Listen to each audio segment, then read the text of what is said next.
ফিরে এলাম বিরতির পর। নিউ দিল্লি রেল স্টেশনে পদকপৃষ্ঠে 18 জনের মৃত্যু এবং যাত্রী আহতের ঘটনায় দায় যাত্রীদের ওপরেই চাপাল রেল মন্ত্রক এমন মন্তব্যের পর প্রশ্ন উঠছে, ঘটনায় রেলের পরিকাঠামো এবং ভিড় নিয়ন্ত্রণের ব্যর্থতা কি কোনোভাবেই দায়ী নয়? নিউ দিল্লি রেল স্টেশনে পদপৃষ্ঠের 18 জনের মৃত্যু এবং একাধিক যাত্রীর আহত হওয়ার ঘটনার দায় কার্যত যাত্রীদের উপরে চাপিয়ে দিল রেল মন্ত্রক। শুক্রবার রাজ্যসভায় কেন্দ্রীয় রেলমন্ত্রী অশ্বিনী বৈষ্ণব জানিয়েছেন, ভিড়ের কারণ ছিল এক যাত্রীর মাথা থেকে বড় বোঝা পড়ে যাওয়া, যার ফলে সিঁড়িতে হুড়োহুড়ি শুরু হয়। রেলমন্ত্রী একথা বললেও প্রশ্ন উঠছে, এই ঘটনায় রেলের পরিকাঠামো এবং ভিড় নিয়ন্ত্রণের ব্যর্থতা কি একেবারেই দায়ী নয়? রেলমন্ত্রীর বক্তব্য অনুযায়ী 15 ফেব্রুয়ারি রাত 8:15 পর থেকেই নিউ দিল্লি স্টেশনের 14 ও 15 নম্বর প্ল্যাটফর্ম সংলগ্ন ফুটওভার ব্রিজে যাত্রীর সংখ্যা বেড়ে চলছিল। রাত 8:48 ঘটে সেই মর্মান্তিক দুর্ঘটনা। ঘটনায় 18 জনের মৃত্যু এবং 15 জনের আহত হওয়ার কথা জানানো হয়েছে। রেল জানায়, ভুক্তভোগীদের পরিবারকে যথাযথ ক্ষতিপূরণও দেওয়া হয়েছে। এই ঘটনার তদন্তে উচ্চ পর্যায়ে তদন্ত কমিটি গঠন করা হয় এবং সেই রিপোর্টে উল্লেখ করা হয়েছে যে ভিড়ের মধ্যে এক যাত্রীর মাথা থেকে ভারী মালপত্র পড়ে যাওয়া থেকেই বিপর্যয়ের সূচনা। রেলমন্ত্রক সেই রিপোর্টের ভিত্তিতেই দায় কার্যত যাত্রীদের দিকেই ঠেলে দিয়েছে। তবে একাধিক প্রশ্ন উঠছে, কেন 49,000-এর বেশি জেনারেল টিকিট বিক্রি হয়েছিল, যা নির্ধারিত সীমার থেকে অনেক বেশি? কেন সময় মতো ফুট ওভারব্রিজে পর্যাপ্ত নিয়ন্ত্রণ ব্যবস্থা রাখা হয়নি? রেল বিশেষজ্ঞদের মতে, এই প্রথম সরকারিভাবে তদন্ত রিপোর্টের ফাইন্ডিংস প্রকাশ্যে আনল কেন্দ্র, কিন্তু রিপোর্টে রেলের দায় এড়ানোর প্রবণতাও স্পষ্ট। অন্যদিকে রাজ্যসভায় তৃণমূল সাংসদ সাকেত গোখলের প্রশ্নের উত্তরে রেলমন্ত্রী জানিয়েছেন, 2024 সালে ট্রেন নাশকতার 82টি অভিযোগ দায়ের হয়েছে বিভিন্ন রাজ্যে। 2019 সাল থেকে এখনো পর্যন্ত এনআইএ 3টি মামলা নিয়েছে। ঘটনার পর রেল কর্তৃপক্ষ বেশ কিছু ব্যবস্থা নিয়েছে। স্টেশনগুলিতে হোল্ডিং এরিয়া, কনফার্ম টিকিট ছাড়া প্রবেশ নিষেধাজ্ঞা, সিসিটিভি এবং ওয়ার রুম চালু হয়েছে। Hi News Network. ইউক্রেনের রাজধানীতে ক্ষেপণাস্ত্র ড্রোন হানা রাশিয়ার, নিহত 32। কি বললেন ডোনাল্ড ট্রাম্প? ট্রাম্পের বিশেষ দূত স্টিভ উইটকফ এখন পশ্চিম এশিয়ায় রয়েছেন। আগামী সপ্তাহে তিনি রাশিয়ায় গিয়ে পুতিনের সঙ্গে যুদ্ধবিরতি নিয়ে আলোচনা করবেন বলেও জানিয়েছেন। ইউক্রেনের রাজধানী কিভে বৃহস্পতিবার থেকে ধারাবাহিকভাবে ক্ষেপণাস্ত্র এবং ড্রোন হামলা চালাচ্ছে রুশ ফৌজ। এখনো পর্যন্ত তাতে 5 শিশুসহ অন্তত 32 জনের মৃত্যু হয়েছে। ভ্লাদিমির পুতিনের বাহিনীর এই আগ্রাসী পদক্ষেপ নিয়ে শুক্রবার উষ্মা প্রকাশ করেছেন মার্কিন প্রেসিডেন্ট ডোনাল্ড ট্রাম্প। ট্রাম্প শুক্রবার বলেন, রাশিয়া যা করছে আমি মনে করি তা অত্যন্ত বিরক্তিকর। আমি মনে করি এটা সত্যি জঘন্য। ট্রাম্পের বিশেষ দূত স্টিভ উইটকফ এখন পশ্চিম এশিয়ায় রয়েছেন। আগামী সপ্তাহে তিনি রাশিয়ায় গিয়ে পুতিনের সঙ্গে যুদ্ধবিরতি নিয়ে আলোচনা করবেন বলেও জানিয়েছেন ট্রাম্প। জুলাইয়ের তৃতীয় সপ্তাহে তুরস্কের ইস্তানবুলে যুদ্ধবিরতি নিয়ে মস্কো কিভ আলোচনা মুলতবি হয়ে যাওয়ার পরেই নতুন করে হামলা শুরু করেছে রুশ ফৌজ। কিভে ড্রোন ও ক্ষেপণাস্ত্র হামলার পাশাপাশি উত্তর পূর্ব ইউক্রেনের সুমি ওল্ডবাস প্রদেশ, পূর্ব ইউক্রেনের ডনবাস এবং জাপোরজিয়া, খার্কিভ ও ওডেসার মতন এলাকাতেও রুশ বাহিনী হামলা চালাচ্ছে। ঘটনাচক্রে জুলাইয়ের গোড়ায় ইউক্রেনের সঙ্গে যুদ্ধ থামানোর জন্য 50 দিনের সময় বেঁধে দিয়েছিলেন ট্রাম্প এরপরে পুতিনকে দেওয়া সময়সীমা আরও কমিয়ে জানান, যুদ্ধবিরতিতে পৌঁছানোর জন্য 10-12 দিন সময় রয়েছে। তিনি জানান, ইউক্রেনের শান্তি চুক্তিতে সম্মত হওয়ার জন্য পুতিনের কাছে 10-12 দিন সময় রয়েছে, নয়তো নিষেধাজ্ঞার মুখোমুখি হতে হবে রাশিয়াকে। কিন্তু ট্রাম্পের সেই হুঁশিয়ারিতে কান দেয়নি Moscow. Hi News Network. Russia থেকে তেল কেনা বন্ধ করে দিয়েছে ভারত, এমনটাই দাবি করলেন আমেরিকার প্রেসিডেন্ট ডোনাল্ড ট্রাম্প। রাশিয়া থেকে তেল কেনা বন্ধ করে দিয়েছে ভারত, এমনটাই দাবি করলেন আমেরিকার প্রেসিডেন্ট ডোনাল্ড ট্রাম্প।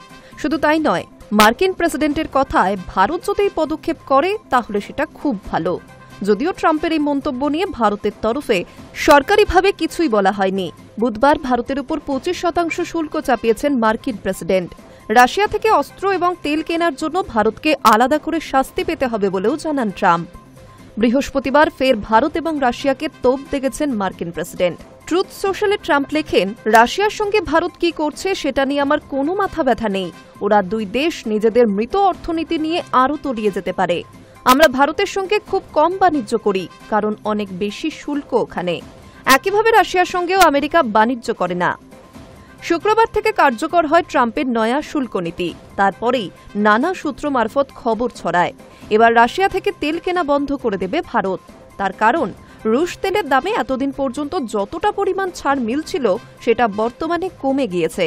তাছাড়া আমেরিকা সরাসরি অসন্তোষ প্রকাশ করেছে ভারতের রুশ তেল কেনা নিয়ে। তবে শুক্রবার ভারতের বিদেশ মন্ত্রকের তরফ থেকে জানানো হয়, জাতীয় স্বার্থ ও বাজারের পরিস্থিতি দেখে শক্তি সম্পদ আমদানি করা হয়। রুশ আমদানি বন্ধ নিয়ে কেন্দ্র কিছু জানে না বলেই দাবি করা হয় মন্ত্রকের তরফে। তবে সূত্র মারফত পাওয়া খবরের ভিত্তিতে নিজের মতামত প্রকাশ করেন মার্কিন প্রেসিডেন্ট। শুক্রবার সাংবাদিকদের মুখোমুখি হয়ে তিনি বলেন, আমি শুনলাম ভারত নাকি আর রাশিয়া থেকে তেল কিনবে না। আপাতত এইটুকুই শুনেছি, জানি না এই খবরটা সত্যি নাকি মিথ্যে। তবে এটা ভারতের পক্ষে ভালো পদক্ষেপ, দেখা যাক এবার কি হয়। বিশ্লেষকদের প্রশ্ন, তাহলে কি ট্রাম্পের চোখ রাঙানি মেনে নিয়ে সত্যিই কম দামে রুশ তেল কেনা বন্ধ করে দেবে ভারত? High News network. ভারতের ওপর ট্রাম্প হতাশ, রাশিয়ার থেকে তেল কেনাই অস্বস্তির একমাত্র কারণ নয়, ব্যাখ্যা দিল হোয়াইট হাউস। ভারতকে কৌশলগত বন্ধু বলেছেন মার্কিন বিদেশ সচিব মার্কো রুবিও। জানিয়েছেন ভারতের ওপর হতাশ প্রেসিডেন্ট ট্রাম্প। কেন, তার কারণও ব্যাখ্যা করেছেন।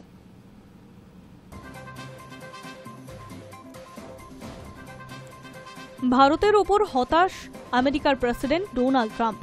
তবে রাশিয়ার কাছ থেকে খনিজ তেল কেনাই এই হতাশার একমাত্র কারণ নয়। বৃহস্পতিবার আমেরিকার সংবাদ মাধ্যমকে স্বাক্ষর দিতে গিয়ে এমনটাই দাবি করলেন মার্কিন বিদেশ সচিব মার্কো রুবিও। কেন ভারতের ওপর ট্রাম্প এত হতাশ তা ব্যাখ্যা করেছেন রুবিও। ভারতকে আমেরিকার কৌশলগত বন্ধু বলে মন্তব্য করেছেন তিনি। ভারত তেল কেনার ইউক্রেনের যুদ্ধ চালিয়ে যেতে সুবিধা হচ্ছে রাশিয়ার, দাবি রুবিওর। তিনি বলেন, দেখুন, বিশ্ব বাণিজ্যে ভারত আমাদের বন্ধু, কৌশলগত সঙ্গী, কিন্তু বিদেশ নীতি অনুযায়ী কারোর সঙ্গে 100% সময়ে সমন্বয় রক্ষা করা যায় না। বিষয়টি ব্যাখ্যা করে রুবিও বলেন, ভারতের জ্বালানির চাহিদা প্রচুর। তারা খনিজ তেল, কয়লা ও গ্যাস কিনে থাকে। প্রত্যেক দেশের মতো তাদের অর্থনীতি সুরক্ষিত ও শক্তিশালী করা প্রয়োজন, তাই তারা রাশিয়া থেকে এই সমস্ত জিনিস কেনে। রাশিয়া অনেক কম দামে তেল বিক্রি করেছে। ওদের উপর বিধিনিষেধের কারণে ওরা দাম কমিয়ে দিয়েছে। দুর্ভাগ্যবশত এটা রাশিয়াকে যুদ্ধ চালিয়ে যেতে সাহায্য করছে। ফলে ভারতের সঙ্গে আমাদের সম্পর্ক এটা নিশ্চিতভাবে একটা বড় অস্বস্তির জায়গা, কিন্তু এটাই একমাত্র অস্বস্তি নয়। রুবিও জানিয়েছে, সারা বিশ্বে আরও অনেক দেশে খনিজ তেল রপ্তানি করে থাকে ভারত। তা সত্ত্বেও রাশিয়া থেকে ভারত এত বেশি পরিমাণ তেল কিনেছে, এতে প্রেসিডেন্ট ট্রাম্প হতাশ। এই কারণেই ইউক্রেনের সঙ্গে যুদ্ধ চালিয়ে যেতে পারছে রাশিয়া। উল্লেখ্য, ভারতের ওপর 25% শুল্ক আরোপ করেছে ট্রাম্প। সেই সঙ্গে রাশিয়ার সঙ্গে বাণিজ্য চালিয়ে যাওয়ার জন্য বাড়তি জরিমানা নেওয়া হবে বলে হুঁশিয়ারি দিয়েছে ট্রাম্প। সূত্রের খবর, বাণিজ্য চুক্তি নিয়ে ভারত খুব ধীরে আলোচনায় এগিয়ে নিয়ে যাচ্ছে, তা ট্রাম্প চাইছে না। ট্রাম্প দ্রুত শুল্ক চূড়ান্ত করতে চান, তার ফলে একটা হতাশা ছিলই। তাছাড়া ব্রাজিল, রাশিয়া, চীন এবং দক্ষিণ আফ্রিকার সঙ্গে আন্তর্জাতিক জোট ব্রিক্সের থাকায় ভারতের ওপর অসন্তুষ্ট ট্রাম্প। আগেই সেই অসন্তোষ প্রকাশ করে বাড়তি শুল্কের হুঁশিয়ারি দিয়ে রেখেছিলেন তিনি। এছাড়াও ভারতের কৃষি পণ্য ও দুগ্ধজাত পণ্য সেক্টরে আমেরিকাকে ঢুকতে বাধা দিচ্ছে ভারত। ফলে নানা কারণে ট্রাম্পের হতাশা বেড়েই চলেছে। High News network. এআই আসার ফলে চাকরি কমছে বাজারে। সবথেকে বেশি ক্ষতির মুখে পড়তে পারে কোন কোন পেশা, কি বলছে বিশেষজ্ঞরা? দুঃস্বপ্ন নাকি সম্ভাবনার নতুন দিগন্ত? জেনারেটিভ এআই এর আগমনে বদলে যাচ্ছে কর্পোরেট ওয়ার্ল্ডের চেহারা। তবে কোন পেশা সবথেকে বেশি ক্ষতির মুখে পড়বে এই প্রযুক্তির জেরে? সদ্য প্রকাশিত এক মাইক্রোসফট রিপোর্ট বলছে, অনুবাদক, ইতিহাসবিদ, গ্রাহক পরিষেবা কর্মী, এমনকি লেখকদের কাজে নেমে আসতে চলেছে সবথেকে বড় বদল। মার্কিন যুক্তরাষ্ট্রের মাইক্রোসফটের কোপিলট চ্যাটবটের সঙ্গে 2 লক্ষের বেশি অজ্ঞাত পরিচয় ব্যবহারকারীর কথোপকথনের উপর ভিত্তি করে এই গবেষণা চালানো হয়েছে। গবেষকরা দেখেছেন, যে সমস্ত পেশা তথ্য বিশ্লেষণ, লেখা বা যোগাযোগের উপর নির্ভর করে, সেগুলির উপর জেনারেটিভ এআই এর প্রভাব সবথেকে বেশি পড়তে চলেছে। এআই এর প্রভাবের নিরিখে 0 থেকে 1 এর মধ্যে স্কোরিং করে তৈরি হয়েছে এই তালিকা। সবার উপরে রয়েছে দোভাষী ও অনুবাদকরা, তারপরই ইতিহাসবিদ, প্যাসেঞ্জার অ্যাটেন্ডেন্ট, পরিষেবা বিক্রয় প্রতিনিধিরা, লেখক ও সম্পাদক, কাস্টমার সার্ভিস এক্সিকিউটিভ, সিএনসি টুল প্রোগ্রামার এবং টেলিফোন অপারেটর।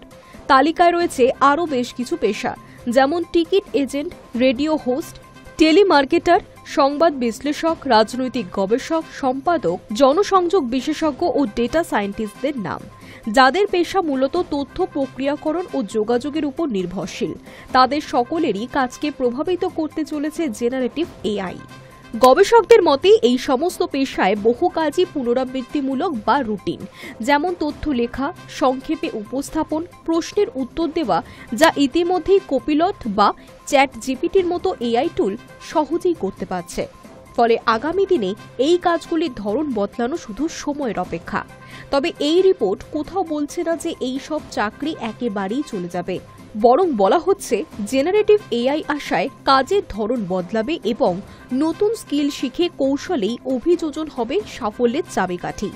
কেউ বলছেন বহু হোয়াইট কলার চাকরি হয়তো কমে যাবে, আবার কেউ বলছেন এআই প্রযুক্তি আমাদের আরও বেশি দক্ষ করে তুলবে এবং নতুন কাজের দরজা খুলে দেবে।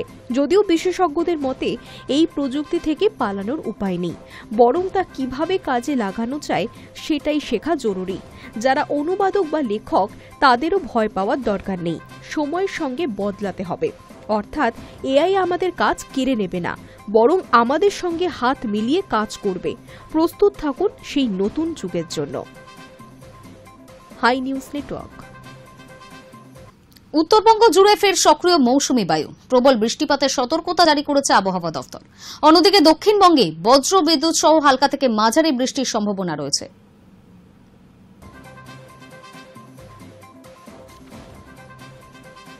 উত্তরবঙ্গ জুড়ে ফের সক্রিয় মৌসুমী বায়ু, প্রবল বৃষ্টিপাতের সতর্কতা জারি করেছে আবহাওয়া দফতর।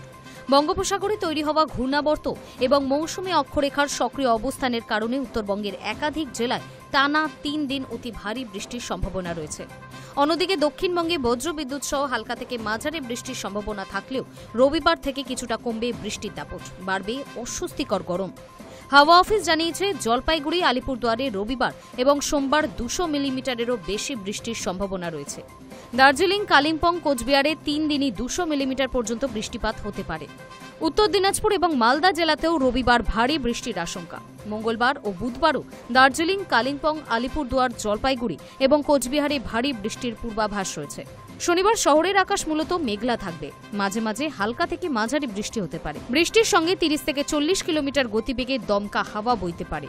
বাতাসে জলীয় বাষ্পের পরিমাণ বেশি, যার ফলে বৃষ্টি না হলেও ঘামাচির মতো অস্বস্তি থাকতে পারে। শনিবার কলকাতা শহরে সর্বনিম্ন তাপমাত্রা ছিল 26.8 ডিগ্রি সেলসিয়াস। বাতাসে আপেক্ষিক আর্দ্রতা 81% থেকে 98%-র মধ্যে ঘোরাফেরা করবে। গত 24 ঘন্টায় বৃষ্টি হয়েছে 0.9 millimetre. Hi News Network. News today এখনকার মতো এই পর্যন্তই। নজর রাখুন হাই নিউজে, নির্ভীক, নিরপেক্ষ।